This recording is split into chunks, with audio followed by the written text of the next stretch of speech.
સામાન્ય નાગરિક માટે આશીર્વાદ સમાન રાજ્ય સ્વાગત કાર્યક્રમ. મુખ્યમંત્રીશ્રીએ મને સાંભળ્યો અને માત્ર 08 દિવસમાં પ્લોટનો કબજો મળી ગયો. શ્રી દેવેન્દ્રભાઈ રેવર. સ્વાગત મોબાઈલ એપ્લિકેશન મારફતે જિલ્લા અને તાલુકા કક્ષાની ફરિયાદો ઓનલાઈન કરી શકાશે.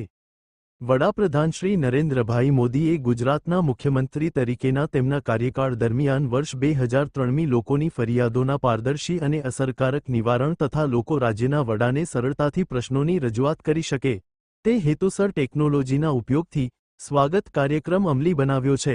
ગુજરાતના મુખ્યમંત્રી શ્રી ભૂપેન્દ્ર પટેલના માર્ગદર્શનમાં અનેક રજૂઆતોનું સફળતાપૂર્વક નિવારણ થઈ રહ્યું છે, જેનું ઉત્તમ ઉદાહરણ છે રાજકોટ જિલ્લાના લાભાર્થી શ્રી દેવેન્દ્રભાઈ અમરશીભાઈ રેવર. મારું નામ રેવર દેવેન્દ્ર અમરશીભાઈ, રહેવાસી ઘોઘાદર ગામ, તાલુકો ગોંડલ, જિલ્લો રાજકોટ.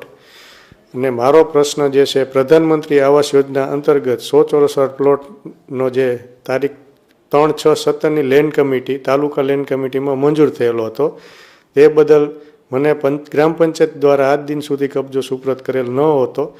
એના અનુસંધાને હું સીએમ સાહેબના રાજ્ય સ્વાગત કાર્યક્રમમાં રજૂઆત કરવા માટે ત્યાં ગયો અને મારો પ્લોટનો કબજો મને તારીખ 4/10/24ના રોજ પ્લોટનો કબજો સુપ્રત કરી દીધો સીએમ સાહેબના આદેશથી. અને ગાંધીનગર ત્યાં સીએમ સાહેબની ઓફિસે જવાથી મને મારા પ્રશ્નોનું નિરાકરણ છે એ સુખદ અને હકારાત્મક આવ્યું છે અને મને મારા પ્લોટનો કબજો મળ્યો છે. મને જે પ્લોટ મળેલો છે તેમાં મને પ્રધાનમંત્રી આવાસ યોજના અંતર્ગત સરકારી જે સહાય મળશે એમાં અંદાજે આશરે 1.5 લાખ રૂપિયા જેવી સહાય મળશે. તેના અંતર્ગત જે મકાન હું બનાવીશ ને મારા પરિવાર સાથે તે મકાનમાં હું રહીશ. મારા પરિવારમાં એક પત્ની અને 4 બાળકો છે અને મારું મકાન પાકું થઈ જશે. એ બદલ રાજ્ય સરકાર અને સીએમ સાહેબ ભૂપેન્દ્રભાઈ પટેલનો આભાર વ્યક્ત કરું છું.